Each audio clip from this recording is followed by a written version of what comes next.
o professor Leandro Bezerra Rodrigues, ele que é graduado em Ciência da Computação pelo Centro Universitário Serra dos Órgãos, também é pós-graduado em Diversidade e Inclusão Social pela UCDB, que é a Universidade Católica Dom Bosco.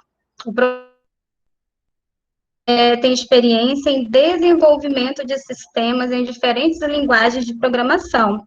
Trabalha atualmente como professor de curso de extensão universitária e pós-graduação na área de educação inclusiva. Ainda, como é uma presença de extrema importância para o nosso evento, o professor Leandro também é autor de um e-book que é intitulado Como adaptar a atividade para alunos com deficiência e diversos outros conteúdos sobre educação inclusiva. E esse material está lá no site do Instituto ITARD. Professor Leandro, boa tarde. Nesse momento eu passo a palavra ao senhor. E antes de o senhor começar, eu gostaria de avisar para os participantes, para os nossos ouvintes, que ao final daremos um espaço para que eles possam fazer perguntas e interações. Certo, pessoal? Muito obrigada a todos, sejam bem-vindos, fiquem à vontade, e agora nós daremos início, passamos a palavra para o professor Leandro Rodrigues. Boa tarde. Boa tarde, professora Marialva, muito obrigado, gente, pela apresentação. Só para confirmar, vocês estão conseguindo ver a apresentação do slide? Alguém pode me dar um ok no chat? Sim, legal. Erenida. Sim, a Rita confirmou. A Ingrid. Legal, gente. Legal. Bom, eu estava assistindo o finalzinho da palestra do professor Carlo, e a mensagem que ele deixou, pelo menos nessa última parte que eu peguei, é muito forte, que é ajudar, né, o aluno, a pessoa, o indivíduo, o cidadão, a ser protagonista da sua própria história. E ser protagonista da própria história pode ser evidente ou não, mas tem a ver com educar para a vida, né? Como uma pessoa vai ser protagonista da sua própria história sem a educação? Será que a educação é necessária para isso? Eu estava falando de educação financeira, e que outras áreas da educação são necessárias para que a pessoa seja protagonista da sua própria história, né? Vamos dar continuidade aqui. Bom, meu nome é Leandro, né? Já fui apresentado, não tem necessidade de falar sobre isso. E eu gostaria de trazer uma pergunta aqui para você. Você que está aqui, educador, ou estudante, ou pai ou mãe, professor universitário, professor de educação infantil, coordenador de um núcleo de educação inclusiva, enfim, de atendimento a pessoas com necessidades especiais. Já fizeram essa pergunta para você? Devo ensinar meu aluno a colocar meias? Mas, Leandro, você vai falar de meias aqui?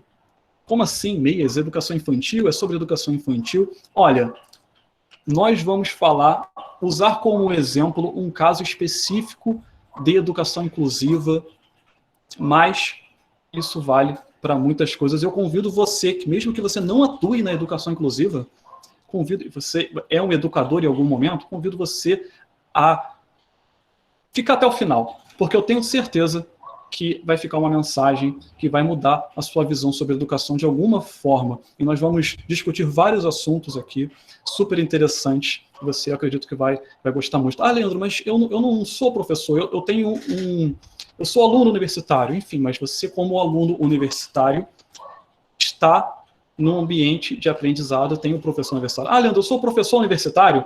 Você tem o seu aluno, você está educando de alguma forma. Leandro, mas eu vou me formar na área de tecnologia, eu não vou ensinar nada. Em algum momento você vai precisar ensinar alguma coisa para alguém, seja para o seu subordinado, para um aluno, para um funcionário, para alguém da sua equipe, para o seu filho ou para a sua filha.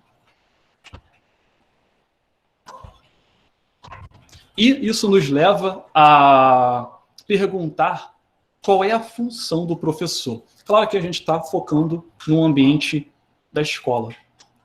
Pensa numa escola ou num ambiente de sala de aula, pode ser universidade. Qual é a função do professor? Se vocês quiserem compartilhar aqui, comentar aqui no chat, eu estou acompanhando, tá? Vai ser muito legal essa interação para que fica dinâmico, fica movimento. Interação social é a origem e o motor da aprendizagem, já dizia Vygotsky, né? Então, comenta aí para mim, o que você pensa, sem medo de errar. Qual é a função do professor no seu ponto de vista? A sua visão de professor, não tem certo e não tem errado.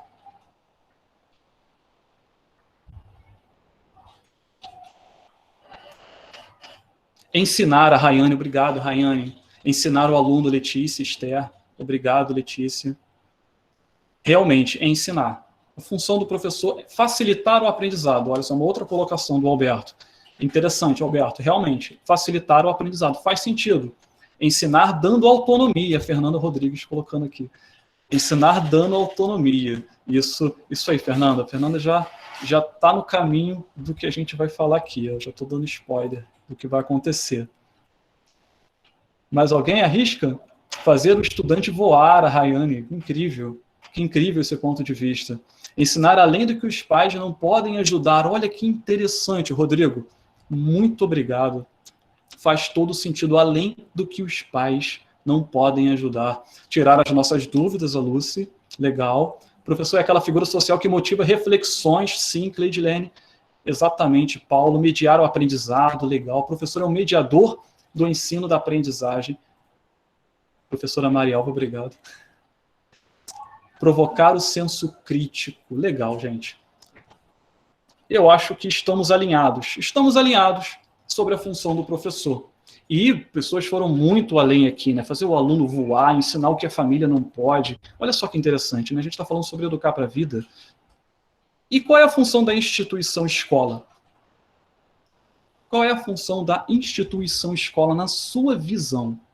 Até onde vai a responsabilidade da escola? Qual é a função dela? É diferente da função do professor.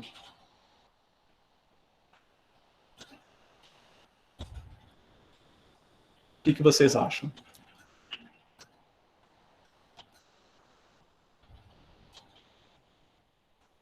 Proporcionar condições para a aprendizagem, Cleidilene. Sim, proporcionar condições para a aprendizagem. Legal. Dar suporte a todos os alunos, Letícia. Rodrigo, prover meios para que os professores e alunos possam utilizar para aprender e ensinar.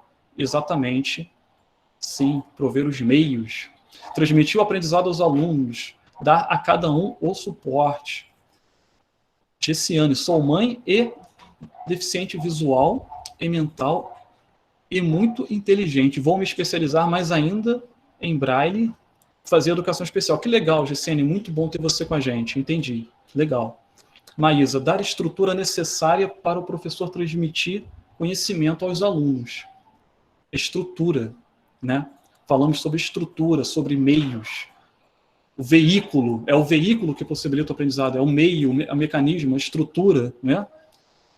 Estrutura, de novo, acredito que a Fernanda, acredito que a escola é uma estrutura como se movimenta naquilo que é a sua responsabilidade, fornecer suporte à aprendizagem, acesso, permanência e o êxito. Legal, Patrícia, o êxito.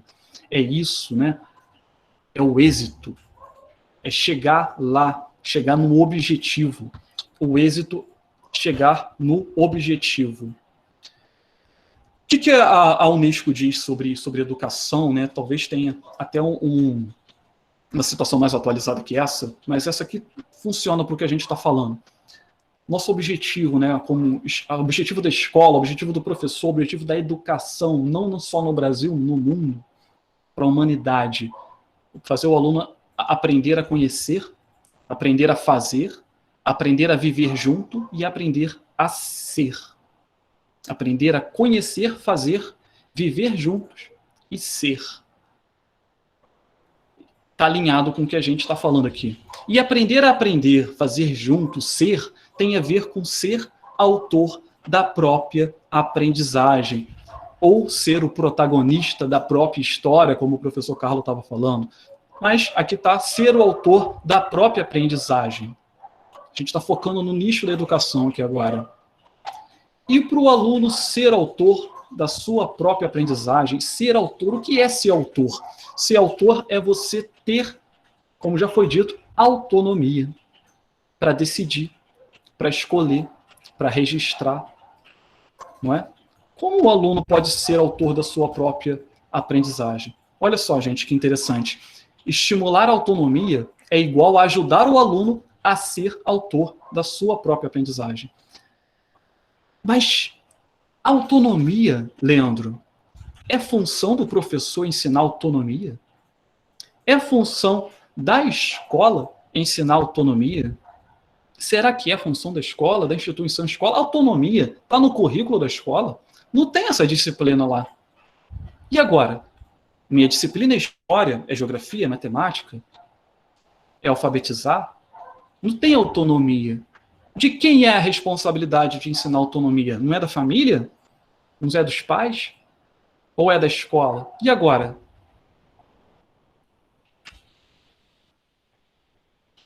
Olha que interessante, gente. A importância da autonomia. Um estudo realizado na Universidade de Montreal, com 78 mães e filhos, mostrou que, quando elas, as mães, dão autonomia às crianças, há um impacto positivo na função executiva, um dos pilares do desenvolvimento cognitivo.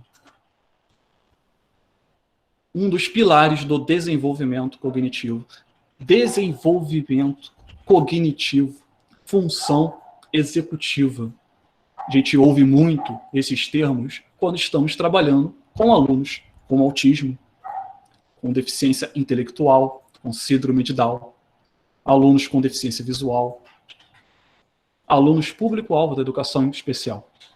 Também ouvimos muito isso quando estamos falando de alunos com dislexia, déficit de atenção,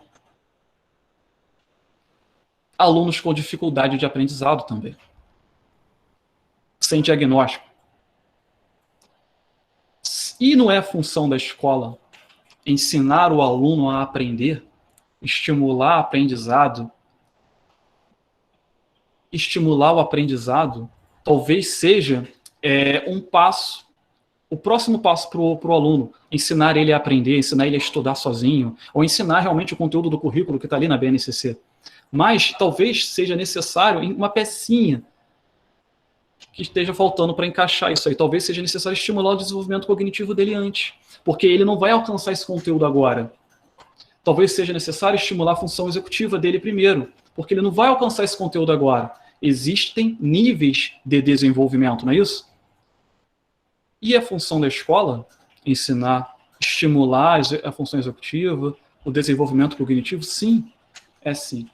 Isso, quais são os benefícios da autonomia? Possibilita a proatividade, um dos benefícios da autonomia. Se o seu aluno tem dificuldade de aprendizado, o seu aluno não é proativo, o seu aluno não está aprendendo, ele ser proativo vai ajudar ele em quê? Em ele estudar sozinho antes de uma prova, em ele já deixar o livro da matéria que você quer, que vai chegar o professor aberto na mesa antes do professor chegar, de saber que horas que vai ser a aula, não chegar de surpresa assim, agora é a aula tal, e tem prova hoje? Percebe que isso aqui não se aplica só à educação especial, só à educação inclusiva? É claro que é extremamente importante para a educação inclusiva, mas isso se aplica para a vida e para várias situações, para dentro da nossa casa, para o nosso trabalho, para a faculdade. Estimula a capacidade de resolução de problemas. A autonomia estimula a capacidade de resolução de problemas. Resolver problemas, não tem o que argumentar aqui. É necessário para a vida, para todas as áreas da nossa vida. Porque uma certeza que nós temos é que teremos problemas e nós vamos precisar resolvê-los, não é? Incentiva a construção de um pensamento crítico. Pensamento crítico é importante, sim, inclusive está na BNCC, estimular o pensamento crítico. Isso é função da escola, sem sombra de dúvidas. Aumenta a independência emocional. Independência emocional. Isso é um assunto extremamente importante. A BNCC fala sobre emoção também, e a gente vai chegar lá daqui a pouquinho, mas estimular a independência emocional pode parecer uma coisa muito distante da sala de aula, muito distante, mas não é tanto assim. Não é tanto assim. Construir a autoestima. Escola constrói autoestima, Leandro. Autonomia constrói autoestima. Colabora no desenvolvimento do corpo e da mente. Isso, sem dúvida, esses 6 benefícios aqui, vamos dizer assim, vamos colocar assim, da autonomia, são indiscutivelmente interessantes, no mínimo, para alunos da educação inclusiva. E para todos os outros alunos também, não é mesmo? Então, podemos concluir, até agora, que para o meu aluno ser autor da própria aprendizagem, que é o que eu quero, que é o que eu acredito que seja a função da escola e do professor, ajudar o aluno a ser autor da própria aprendizagem, nós precisamos estimular a autonomia.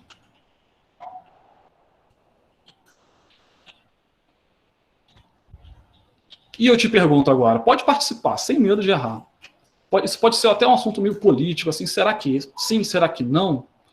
Estimular a autonomia é a função da escola? Você acredita que é a função da escola? Mesmo a autonomia dá muitos benefícios cognitivos, benefícios de proatividade, benefícios de resolução de problema.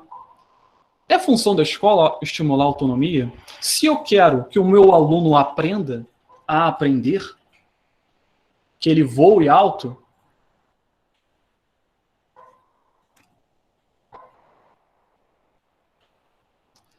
Rodrigo, uma espécie de nivelamento.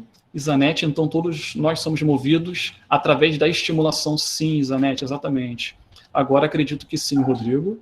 Não só a escola, a família precisa fazer a sua parte, Fernanda falando com a gente. Sim, a família precisa fazer a sua parte. Interessantíssimo ponto, Fernanda. Eu queria chegar nesse momento. Entendo que seja um trabalho em conjunto, escola e pais. Legal, Bárbara. Isso aí é família, tem responsabilidades, afinal de contas, não é? De certa parte, sim, para o seu desenvolvimento escolar. De certa parte, só. Estamos falando o quê? Estamos falando de divisão de funções, de responsabilidades. Divisão de responsabilidades. Até onde vai a responsabilidade da escola e até onde vai a responsabilidade da família? A família tem responsabilidades. Está na lei, não é? Se a família não cumprir com aquelas responsabilidades, ela pode perder a guarda da criança, do aluno, enfim. Está na legislação isso. Mas agora eu vou provocar vocês um pouquinho. O objetivo aqui é a gente aprender, tá? Vamos discutir, vamos conversar. Alimentar é função da escola? Quem aqui acredita que sim, que não, por quê? Comenta aí para mim. Isso é para provocar você mesmo, pode falar à vontade. A gente está discutindo aqui para chegar numa conclusão. Alimentar é função da escola? Quanto mais você participar, melhor. A Raiane falou que não é função da escola alimentar. A Letícia falou que sim, a Bárbara falou que sim, acredito que sim, passou rápido, eu não vi. A Leia falou que sim, a Michelle falou que não. Está equilibrado. A Jéssica falou que acha que sim, acredita que sim. Não, alimentar é uma complementação. Cláudio colocou uma complementação. Sim, pois tem verbas para isso, entrando numa questão política agora. O uso dos recursos dos nossos impostos. Com certeza, Graciele. Ele precisa ter condições para permanecer. Acho que um complemento. Sim, sim. Alberto, muito ao refeitório. Ia muito ao refeitório, o Alberto confessando que ia muito ao refeitório. Eu também fui muito ao refeitório, Alberto. Faz parte de dar condições para aprendizagem. Legal. Eu já merendei na escola. Alimentar, sim, de saberes também, a Fernanda. Não deveria ser uma obrigação, Alexandra. Saco vazio não para em pé. Né, Alberto? Exatamente. Saco vazio não aprende nada. Não aprende nada.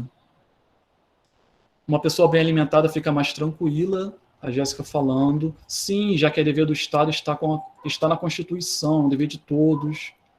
Então tem mais concentração, a Jéssica complementando. Legal, acho que alimentando os alunos, as condições de aprendizado são desenvolvidas de uma forma mais positiva. Legal, Andresa, acredito que sim. Como aprender sem condições viáveis para isso? Sim, porque a escola tem que proporcionar as mesmas condições aos alunos, os alunos produtos para a sociedade. Legal. Infelizmente, boa parte da população brasileira, a refeição servida na escola é a principal do dia. Exatamente, Cleidilene, desculpa. Minha filha tem todo o apoio, até cartão de alimentação ela tem. A Gessiane complementando aqui, legal. Legal, gente, legal. Poxa, muito obrigado, vocês estão participando, muito legal. Alimentar é a função da escola? Não sei se é a função da escola ou se não é a função da escola. Não fui eu que decidi colocar a alimentação na sala de aula, mas uma coisa eu te digo, milhares de crianças, de alunos, de adolescentes, até adultos, todos os dias, têm a sua principal refeição do dia na escola. E isso é um fato. Isso acontece hoje. E eu acredito que se você perguntar para eles se eles acham que isso deve continuar, eles vão falar que sim. Não é? Mas a questão não é essa, é uma questão, estamos falando de papéis aqui. A pergunta inicial, lembra? É função do professor ensinar o aluno a colocar meia? A gente já vai chegar lá. Colocar meia parece uma coisa muito simples, mas na educação inclusiva não é tanto assim. E esse é o ponto. Alimentar é função da escola?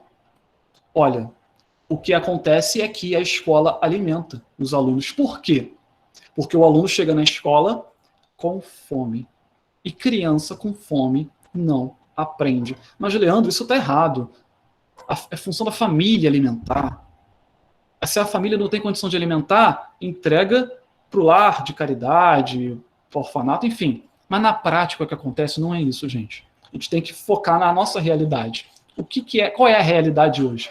A realidade é que o aluno chega na escola com carências. A alimentação é uma carência. A alimentação é uma carência. Se o papel da escola é levar o aluno do ponto A ao ponto B, o que é o ponto A, o que é o ponto B? O aluno chega e ele não sabe estudar sozinho, ele não sabe pesquisar sozinho, ele não aprendeu como aprender, qual é o método de aprendizado ideal para ele. Leandro, como assim método de aprendizado? Por exemplo, pensa comigo, você está assistindo aqui essa palestra e eu aposto que tem alguém com um bloquinho anotando alguma coisa.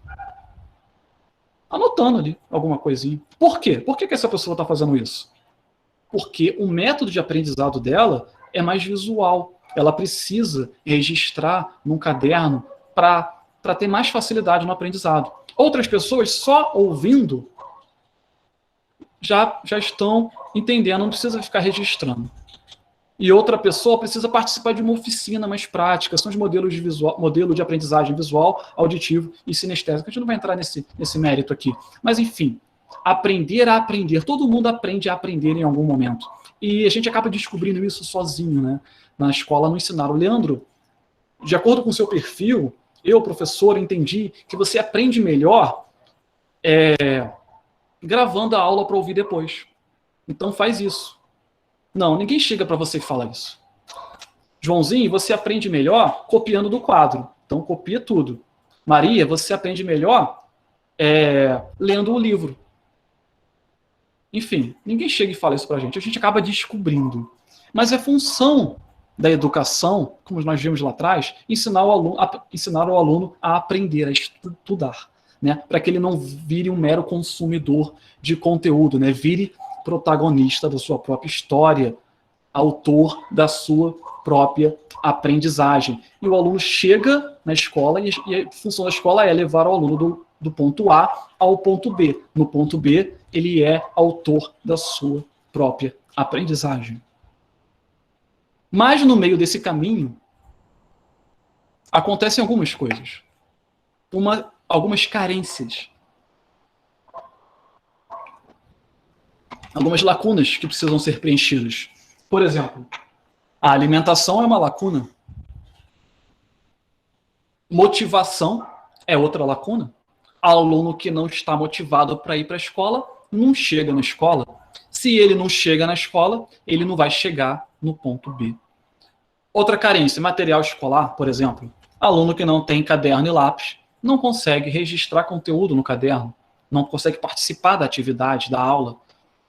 Alimentação, motivação, material escolar, autonomia. Autonomia está aí? Sim, porque a autonomia pode ser uma das carências do seu aluno hoje. Tenha ele necessidades educacionais especiais ou não, mas ele, como indivíduo, tem carências, porque as pessoas têm carências, ninguém é perfeito, todo mundo tem alguma carência, né? Pode ter um excelente aluno, e ele está desmotivado, e ele falta, e ele falta, e ele reprova, e ele desiste. E ele não aparece mais na escola. Por quê? Porque a carência da motivação não foi suprida. E a escola não conseguiu cumprir com a sua missão, que é levar o aluno do ponto A ao ponto B.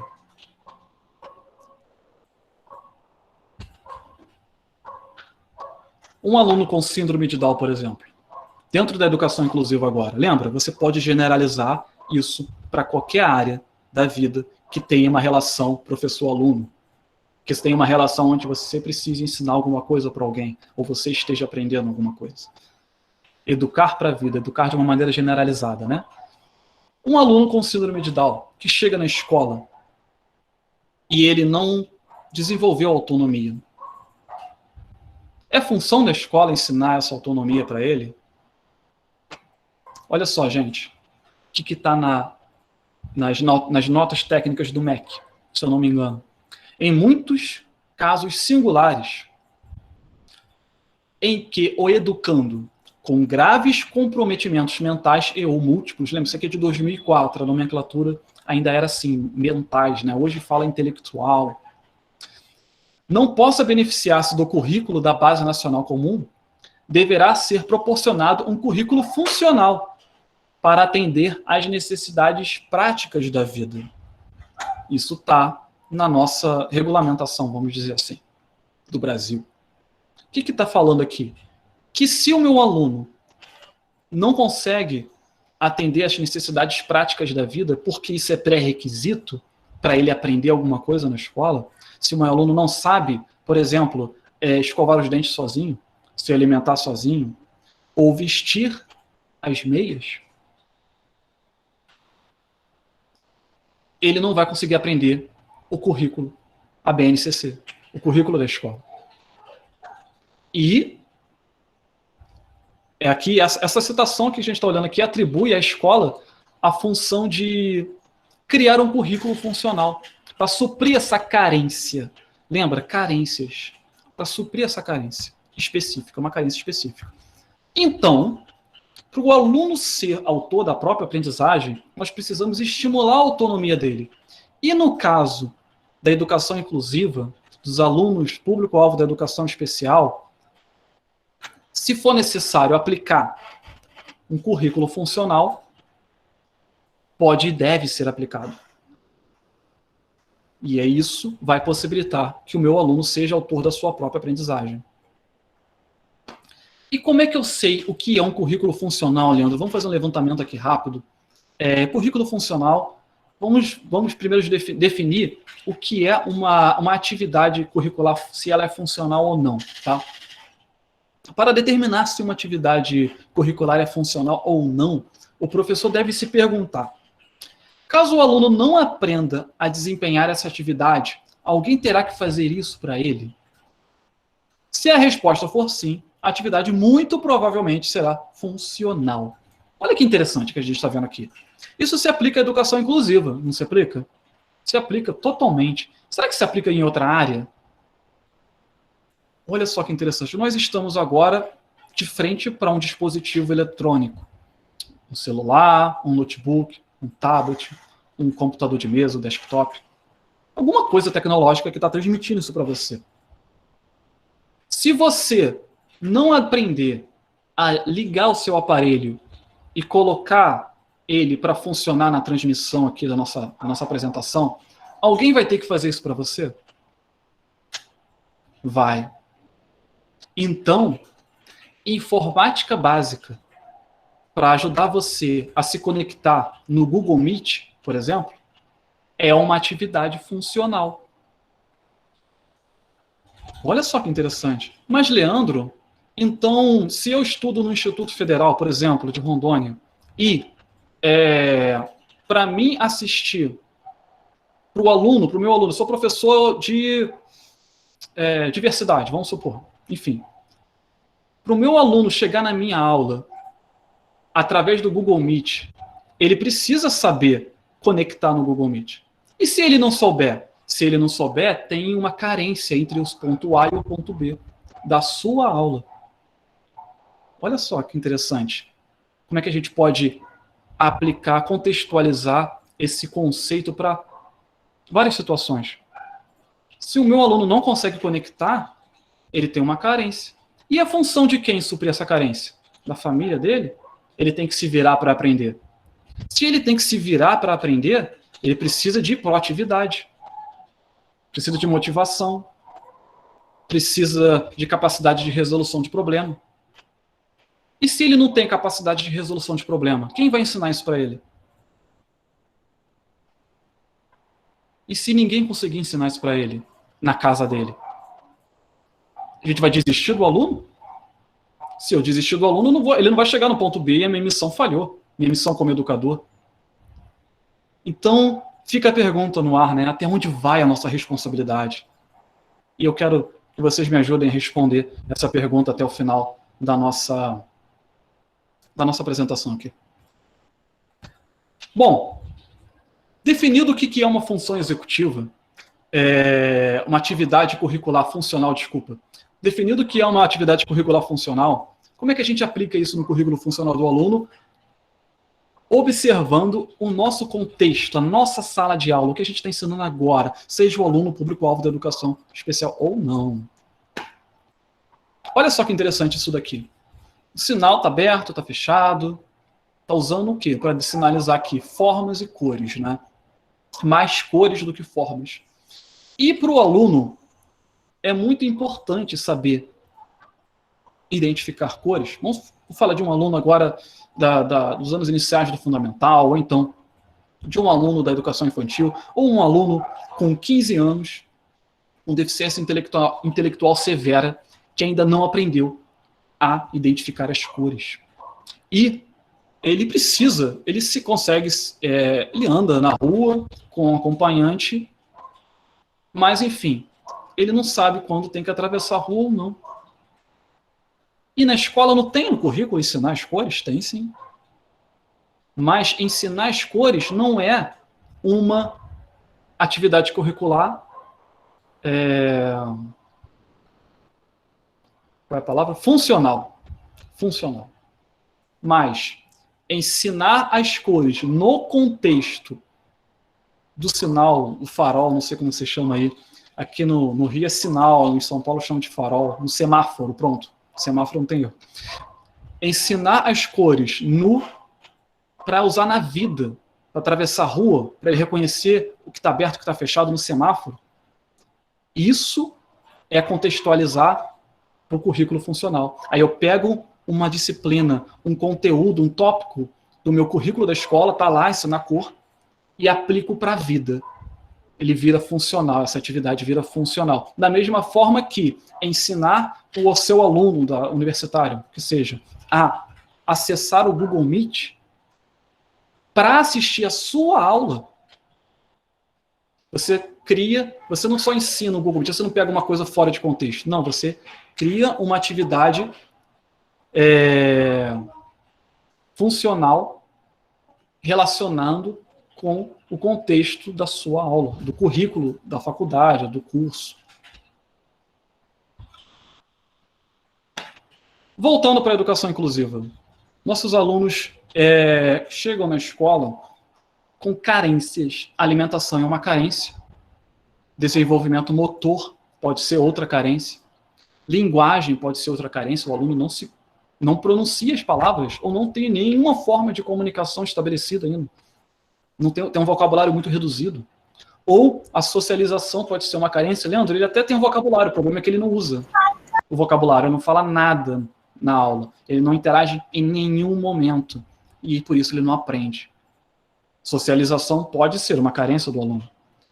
Desenvolvimento cognitivo pode ser uma carência.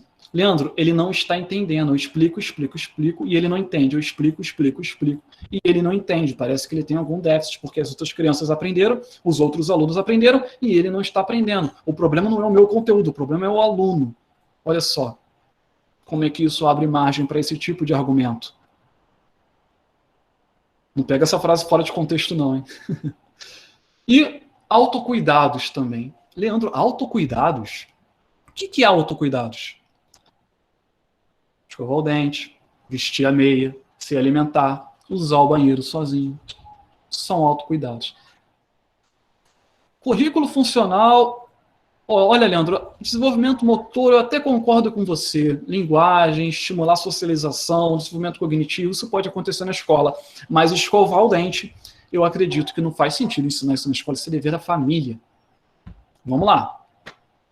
Competência geral da BNCC número 8. Autoconhecimento e autocuidado. Conhecer-se, apreciar-se e cuidar de sua saúde física e emocional e etc. Isso está nas competências gerais da BNCC e em outros lugares também. Só que eu não vou trazer tudo aqui, senão vai ficar muito extenso, nosso tempo passa rápido. Está falando sobre saúde física e emocional.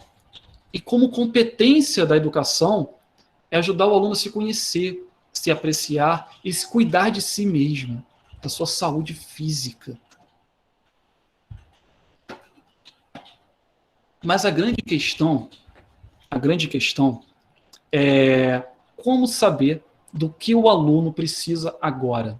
Eu usei o exemplo aqui do Google Meet, isso é óbvio. Meu aluno não entrou na aula, então eu sei que ele ou não está motivado, ou não tem internet, ou não sabe usar o equipamento, ou não tem o equipamento. Alguma dessas opções, talvez tenham outras opções, mas enfim, são algumas dessas opções de carência que seja necessário suprir, que talvez eu possa ajudar a suprir.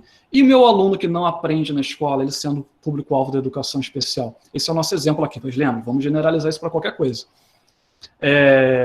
Como é que eu sei o que o meu aluno precisa?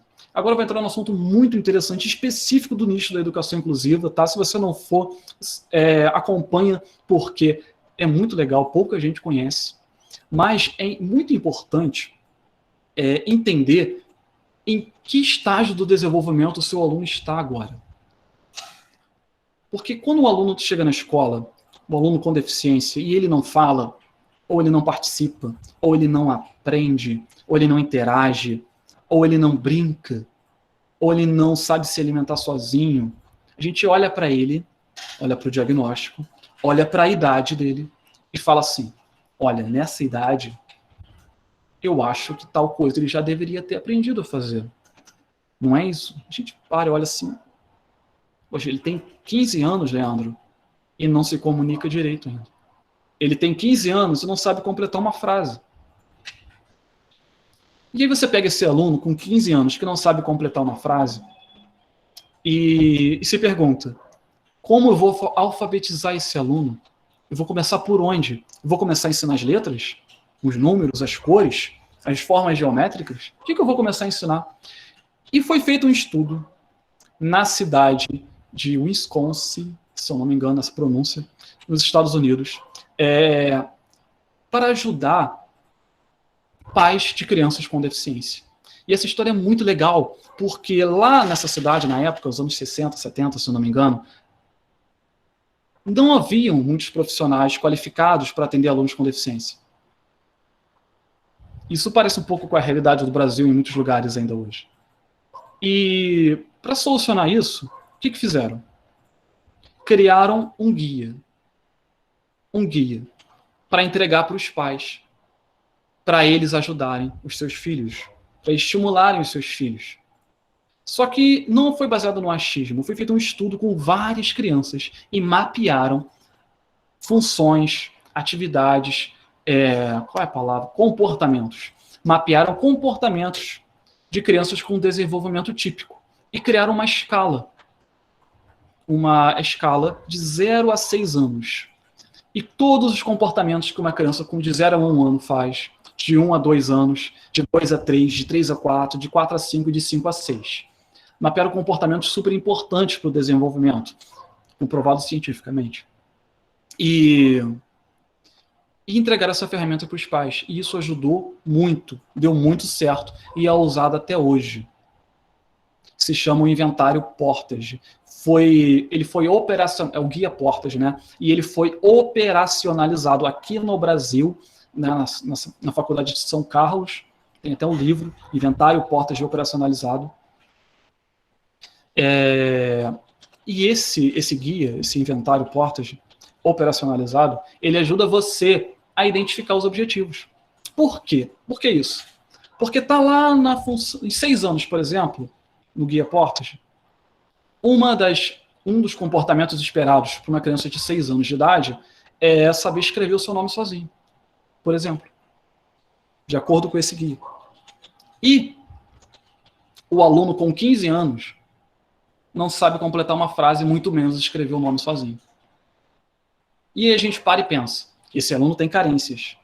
Eu quero ajudar esse aluno a suprir as carências dele, seja na sala de aula regular, seja no atendimento educacional especializado, seja um professor de apoio, seja no contraturno, seja em algum momento, em algum núcleo específico, numa escola especial, em alguma instituição, numa clínica.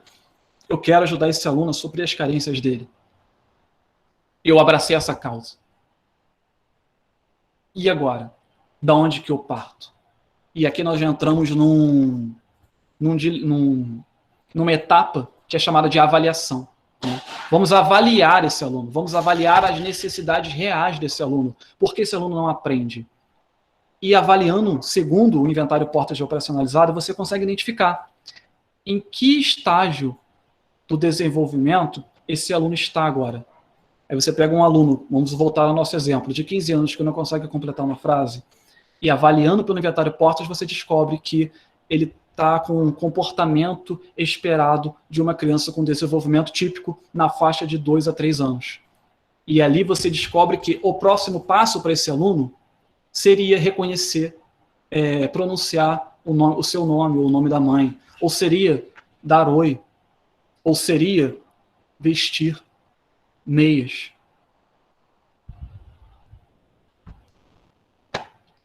Leandro, mas isso é coisa de americano. Não, eu falei que na Universidade de São Carlos aconteceu. E tem secretarias de educação trabalhando com isso. E aqui temos um exemplo disso. Algumas ferramentas, aqui é um trecho, tá? De uma nota da Secretaria de Educação do Distrito Federal. Algumas ferramentas pedagógicas colaboram significativamente no sentido de valorizar as suas potencialidades. Isso está falando do aluno com deficiência, tá? Entre elas citamos comunicação alternativa e aumentativa, integração social, método TIS, sobre autismo, para quem não conhece. Método ABA também é muito usado no autismo, principalmente, tá? Pode ser usado em outras situações. Instrumentos de avaliação, como o Portage, olha que interessante. Sala de aula com rotina estruturada. São alguns exemplos. Entre elas, citamos as ferramentas pedagógicas. Isso, qual é o objetivo aqui? Avaliar a carência do meu aluno, para suprir essa carência. Porque essa carência é uma barreira entre o ponto A e o ponto B. O ponto B é a minha missão. Meu aluno tem uma carência. Eu quero remover a barreira, que é a carência. E função do atendimento educacional especializado é remover as barreiras. Remover barreiras. Ou seja, no meu currículo funcional, eu identifico os objetivos do meu aluno e pode ser que um dos objetivos educacionais necessários para ele se desenvolver como pessoa, para ter autonomia, para ser autor da própria aprendizagem, seja colocar as meias. Olha que interessante. Vamos lá, vamos fazer o percurso. Para o aluno ser autor da própria aprendizagem, eu preciso estimular a sua autonomia. Para estimular a autonomia do aluno, agora vamos entrar aqui no nicho de educação inclusiva. Lembra, você pode adaptar. Eu preciso desenvolver um currículo funcional. Para estimular a autonomia, nada melhor do que um currículo funcional. Permitir que o aluno realize tarefas sozinho. E, nesse currículo funcional, talvez seja necessário estimular o desenvolvimento motor, a linguagem, a socialização, o desenvolvimento cognitivo, os autocuidados. Leandro, mas esse não é o meu caso. Talvez o seu caso seja informática básica, motivação, desenvolvimento emocional, independência emocional, cooperação, empatia. Talvez o seu caso seja algum... Enfim, entendeu onde eu quero chegar. Mas aqui, no nosso caso, é desenvolvimento motor, autocuidados. E como é que eu identifico esse objetivo? Usando uma ferramenta. No nosso caso, a ferramenta é o Portage, que você pode usar. Não precisa ter uma especialização específica. Lembra, isso foi criado para pais. Para pais. Não perguntaram qual era o currículo do pai e da mãe antes de entregar a ferramenta para ele. Você pode usar. Estamos falando de desenvolvimento de humanos. E a mãe, qualquer mãe, acompanha, né, o desenvolvimento do seu filho. Não precisa ter uma formação. Ah, eu tive um filho, deixa eu me formar em desenvolvimento infantil. Não acontece isso. A gente acompanha o desenvolvimento do bebê naturalmente. E aqui tem um guia desse desenvolvimento natural para ajudar você. Essa é uma ferramenta. Uma das muitas ferramentas, né? Então, para o aluno ser autor da própria aprendizagem, podemos concluir que ele precisa aprender a colocar meia sozinho? É esquisito isso? Colocar meia é importante para quê, Leandro? Olha, cada um dos comportamentos listados lá no Portage tem objetivos. Não é à toa, não é por acaso. E eu trouxe aqui o colocar meia para você, se você duvidar, para os incrédulos. Colocar meia ajuda o quê, Leandro? Aprender a gerenciar meias de forma independente é apenas uma pequena peça do quebra-cabeça maior da independência. Essa atividade inclui coordenação bilateral dos dois lados, controle postural, sentar sem perder o equilíbrio, planejamento motor, planejar e executar uma nova tarefa motora, consciência corporal, atenção, habilidades manuais, todo esse poder de desenvolvimento em uma atividade simples, que talvez seja a carência do seu aluno. A barreira que existe entre o ponto A e o ponto B. Leandro, eu quero alfabetizar. Eu não quero ensinar autonomia. Mas se autonomia é uma barreira entre ele ser analfabeto e alfabetizado, olha, eu sinto muito. Mas você vai precisar trabalhar autonomia. É uma barreira, está aqui, ó. Está impedindo você de cumprir a sua missão. A escola de cumprir a sua missão. Mas isso não é responsabilidade da família, Leandro. Acho que a gente nem está mais nessa questão, né? Agora eu pergunto para vocês e queria que vocês respondessem. Responde aí. Eu devo ensinar o meu aluno a colocar meias? Sim ou não? O que vocês acham?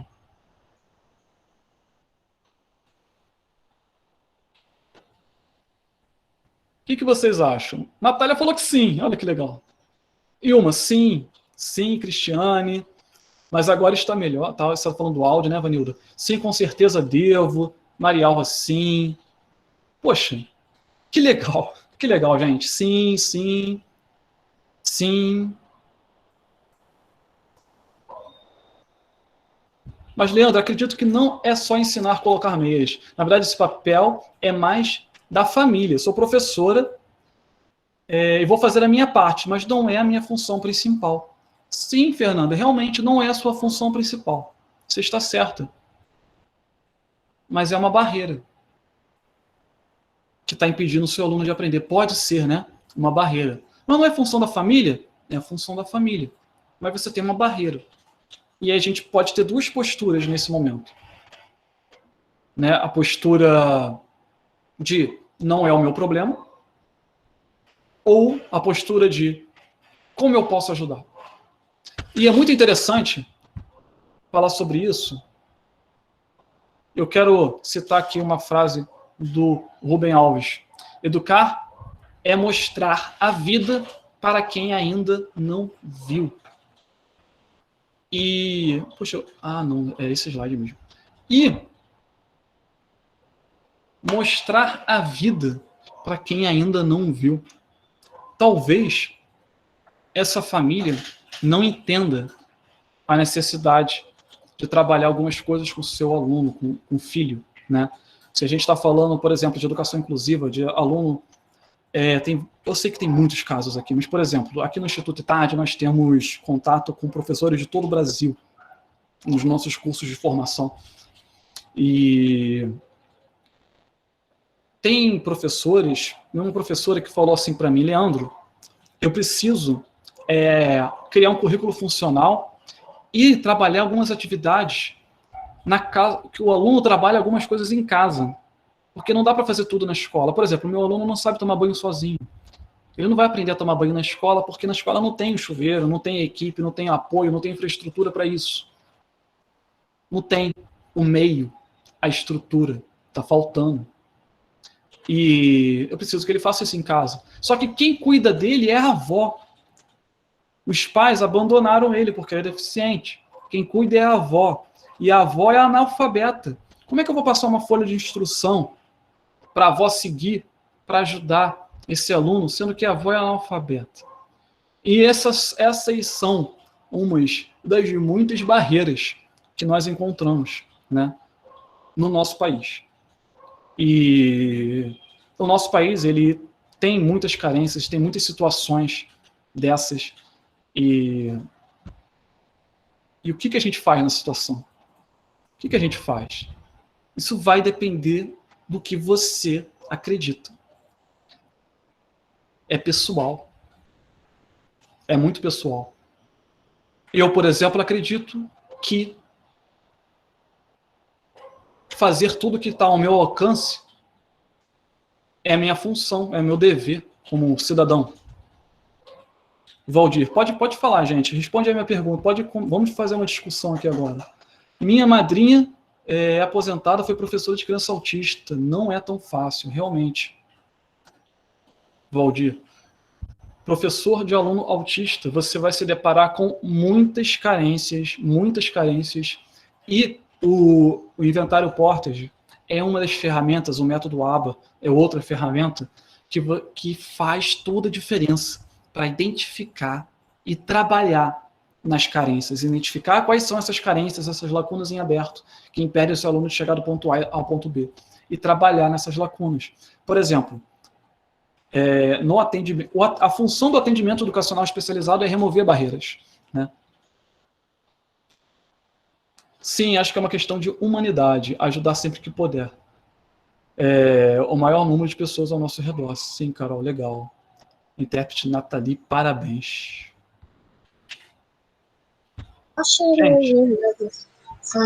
Gente,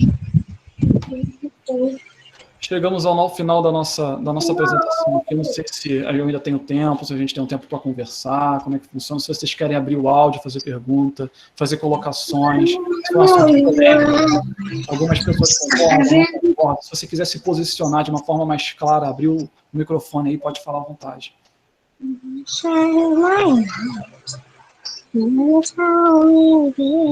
Diego, o Diego tá aí, Diego?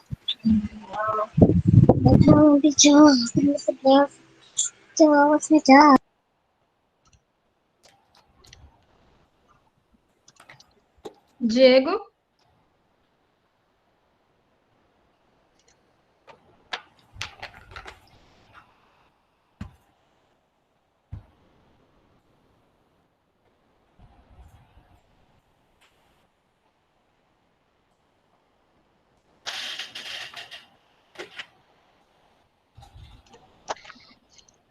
Pessoal, estamos chegando ao final dessa apresentação do professor Leandro. Apresentação do professor Leandro, que foi de extrema importância para a nossa atualidade, essa temática inclusão que não pode deixar de ser vista pela nossa sociedade, principalmente pela escola. Professor Leandro, o Instituto Federal de Rondônia quer agradecer pela sua presença, pela sua participação. Obrigado. Dizer para os presentes que os nossos convidados foram extremamente bem selecionados, né, nas nossas reuniões, que o senhor, de fato, logrou grande êxito nessa apresentação, inclusive trouxe a participação das pessoas o tempo todo na sua interação, no chat, conversando com todo mundo, e foi muito importante para a gente.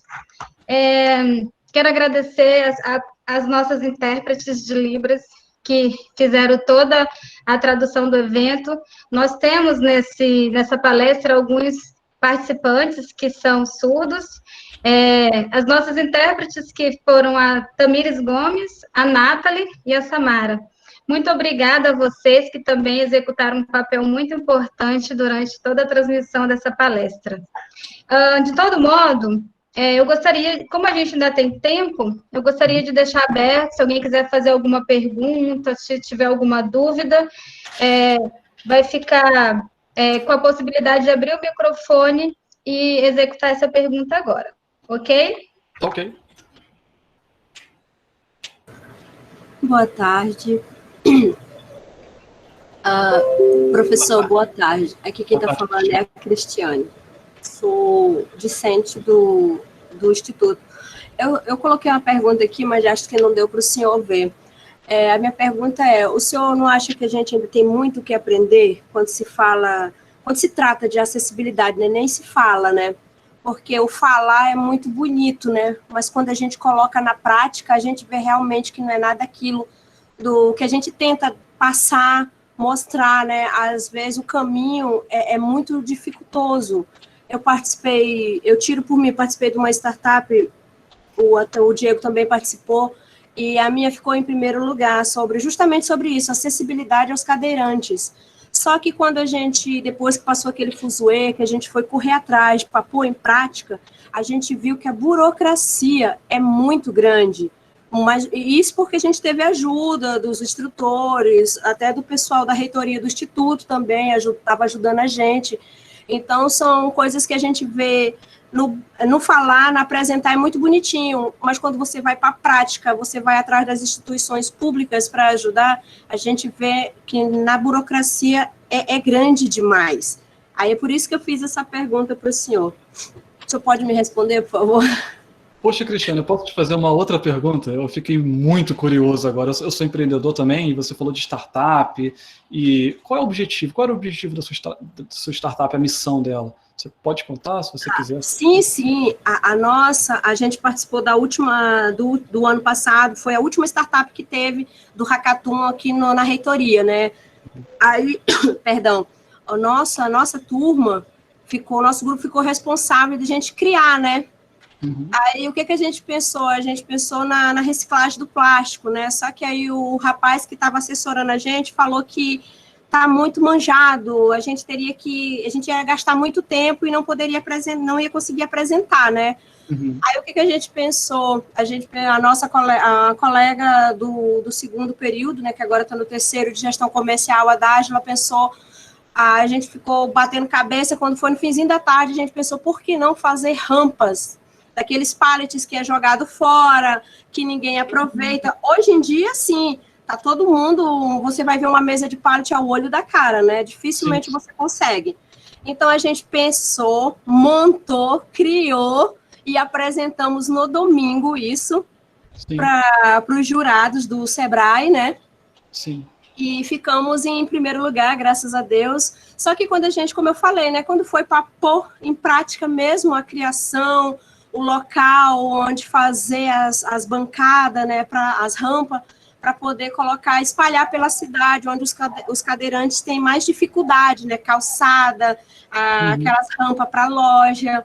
Aí a nossa montagem foi essa, e a apresentação foi essa, né, e a gente conseguiu, mas só que eu fiquei meio triste, né, porque alguns colegas meus já desistiram, e os que persistem, né, a gente vê que é muito demorado. Aí, como veio essa pandemia, aí que o pessoal ficou mais triste, né? Ficou mais, como é que fala? Ficou mais amuadinho, né? Porque não conseguimos pôr em prática o que a gente queria, né? Poxa, parabéns pelo seu projeto. Realmente é muito interessante e eu acredito que a sua atitude como cidadã, empreendedora, professora, enfim, concorrendo no Sebrae ali, naquela bancada, né, sendo desafiado por outras startups, outros projetos. Essa atitude é o que mobiliza, né, a sociedade como um todo, né, atitudes dessas proativas. Mas, Leandro, eu encontrei barreira, eu não consegui botar para funcionar, mas o projeto está montado, foi aprovado, recebeu algum tipo de premiação, a ideia, né, ela é concreta, ela pode ser colocada para funcionar, mas aí a gente tem burocracia, tem problema com prefeitura, com Estado, ou com o governo federal, não sei quais são os programas específicos que você está enfrentando, talvez seja verba, mas nós, sim, temos muito a aprender sobre acessibilidade, sobre inclusão, temos muito a aprender o tempo todo, né? Na verdade, ninguém sabe tudo, né?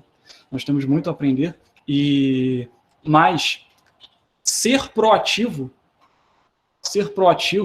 em busca desse conhecimento, das soluções, né, para suprir carências da nossa sociedade, né, isso nos torna mais humanos, né, e possibilita a gente ver, pelo menos, ter esperança, né, de um futuro melhor para todo mundo. E isso é muito legal. Então, parabéns aí, Cristiane. Mais alguém deseja fazer alguma contribuição, alguma pergunta?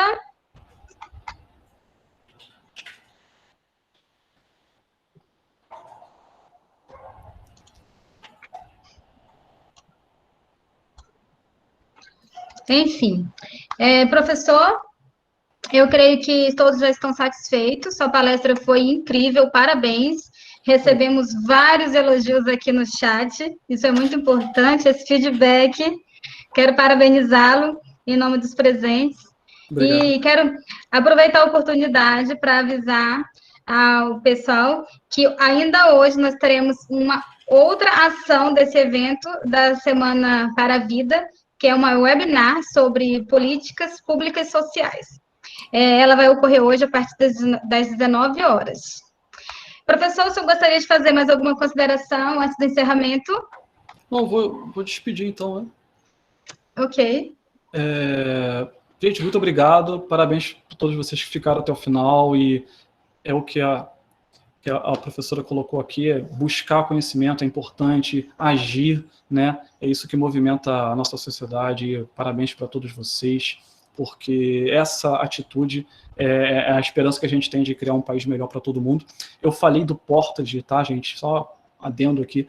E quem não conhece, quem for curiosidade, o livro é muito caro, mas tem a escala Portage com todas os comportamentos de cada faixa etária, lá no site do Instituto Itardi, de graça para você, institutoitardi.com.br, acessa lá e baixa, dá uma olhadinha, vê.